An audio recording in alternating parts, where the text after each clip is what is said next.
Hello guys, welcome back to my YouTube channel. মই আজি আপোনালোকলৈ লৈ আহিছোঁ কঁঠালৰ মুচিৰ কুৰমা। ওয়াও, এই কঁঠালৰ মুচিৰ কুৰমাটো আপোনালোকে পুৰি, পাৰঠা, ৰুটি লগত খাবলৈ বহুত টেষ্টি হয়, বহুত ভাল লাগে। কঁঠালৰ মুচিৰ তৰকাৰী আমি যেনেকৈ বনাওঁ প্ৰচেছটো অলপ তেনেকুৱাই, খালি অকণমান ইয়াতে এটা চেঞ্জ আছে। তো চাওঁচোন আহোঁ মই কেনেকৈ বনাইছোঁ। প্ৰথমতে কঁঠালখিনি কাটি ল'লোঁ। কাটি লোৱাৰ পাছত মই এটা প্ৰেছাৰ কুকাৰত ভালকৈ ধুই পেলাই ইয়াতে দি দিছোঁ কঁঠালখিনি।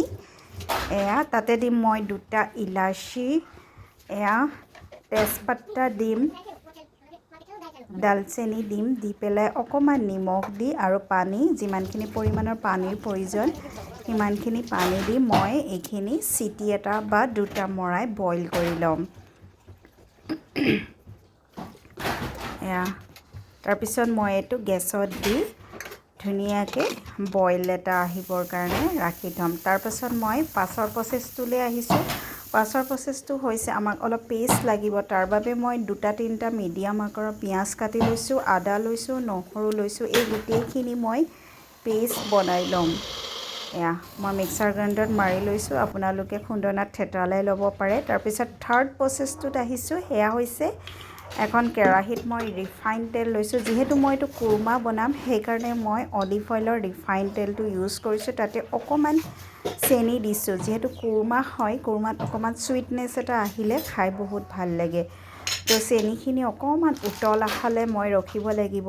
এই চেনিখিনি অকণমান উতল আহিছে, পূৰা ৰঙা কৰিব নালাগে, লাইট পিংক কালাৰ। তাৰপিছত মোৰ এইখিনি ড্ৰাই মছলা ইয়াতে লৈছোঁ। ডাঙৰ ইলাচি, 2টা তেজপাতা, জাফৰান, সৰু ইলাচি, গোটেইখিনি মই ড্ৰাই মছলাখিনি ধুনীয়াকৈ ৰাখি থৈছোঁ। এয়া মোৰ পিংক কালাৰ লাহে লাহে ফুটফুটকৈ উঠি আহিছে। ইয়াতে দি দিম মই পিঁয়াজখিনি, যিখিনি কাটি লৈছোঁ। অলৰেডি মই এইখিনি পিঁয়াজটো পেষ্ট বনাই ৰাখিছোঁ, কিন্তু এই পিঁয়াজখিনি মই মিহি মিহিকৈ কাটি লৈছোঁ। 2টা মিডিয়াম আকাৰৰ ইয়াতে পিঁয়াজখিনি মই দি দিলোঁ। ভালকৈ পিঁয়াজখিনি মই মজাই ল'ম। এতিয়া পিঁয়াজখিনি খুব ভালদৰে পিংক কালাৰ হোৱালৈকে মজাব লাগিব।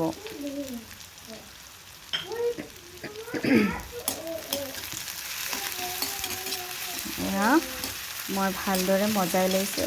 চাওক, লাইট পিংক কালাৰ এটা আহে। মজাই ল'ম ভালকৈ। মজাই লোৱাৰ পাছত মই ইয়াতে দি দিম এই যোনখিনি ড্ৰাই মছলা মই ৰাখি থৈছিলোঁ, লং, ইলাচি, জাফৰান, তেজপাতা, এই গোটেইখিনি মই ইয়াতে দি দিম। ড্ৰাই মছলাখিনি দি পেলাই মই খুব ভালদৰে আকৌ লৰাই থাকিব লাগিব অকণমান দেৰি, পিঁয়াজখিনি মজ নোযোৱালৈকে, মানে পিঁয়াজখিনি অকণমান গুড়ি টাইপ নোহোৱালৈকে মই ধুনীয়াকৈ এইখিনি মজাই থাকিব লাগিব।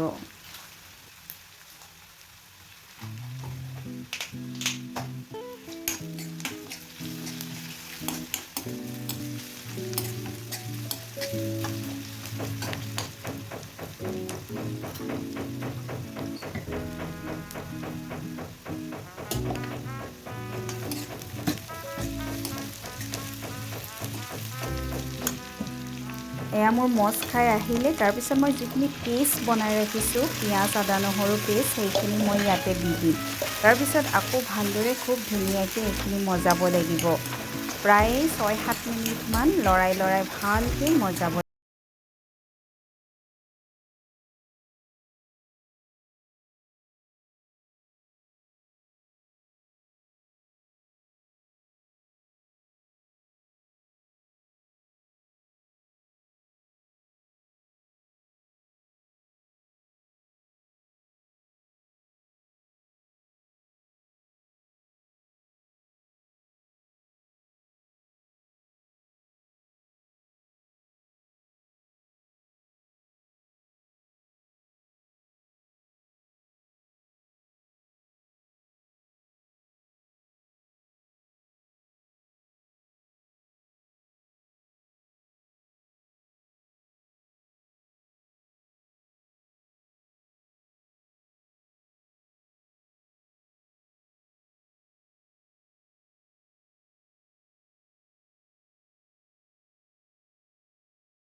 মই পেষ্ট বনাইছিলোঁ সেইটোতে মই মানে পানী অকণমান দি ভালকৈ লৰাই যিহেতু তাত অকণমান লাগিয়ে থাকে সেইখিনি পানী মই ইয়াতে দি দিলোঁ এয়া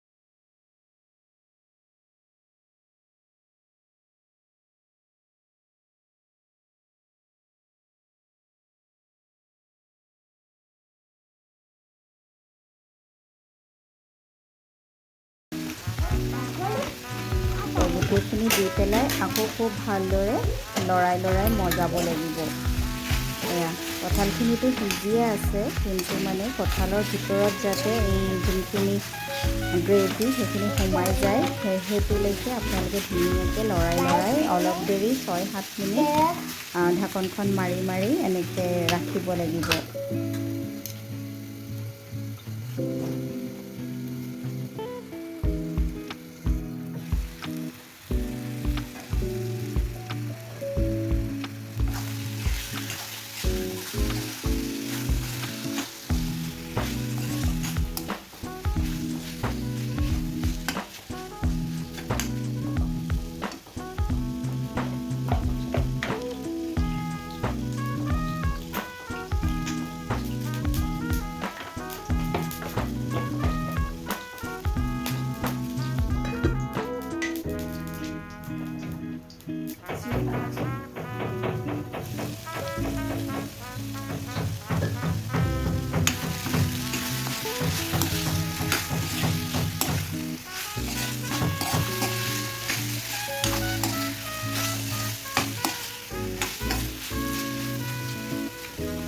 হৈ গ'ল মোৰ পূৰা ধুনীয়াকৈ এইখিনি মজোৱা তাৰপিছত মই উতলা গৰম পানী ইয়াতে দি দিছোঁ উতলা গৰম পানী দিলে খাবলৈ বহুত টেষ্টি হয় এয়া তাৰপিছত প্ৰায় 6-7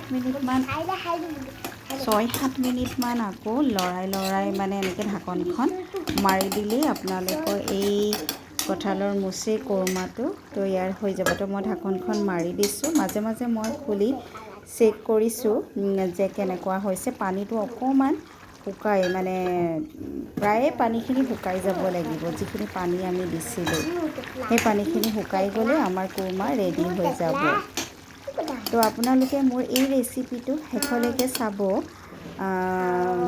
আপোনালোকে ট্ৰাই কৰিব পাৰে আৰু লগতে মোৰ এই ভিডিঅ'টো শেষলৈকে আপোনালোকে চাই থাকিব আৰু লাষ্টত মই ইয়াতে দি দিছোঁ দেশী ঘিউ বহুত ধুনীয়া ফ্লেভাৰ এটা আহে আৰু মানে খাবলৈও বহুত টেষ্ট লাগে দেশী ঘিউ ইউজ কৰিলে তো মোৰ আজিৰ এই ভিডিঅ'টো আপোনালোকে এনজয় কৰিব লাইক কৰিব কমেণ্ট কৰিব শ্বেয়াৰ কৰিব ছাবস্ক্ৰাইব কৰিব আৰু মোক আগবাঢ়ি যোৱাত সহায় কৰিব ধন্যবাদ থেংক ইউ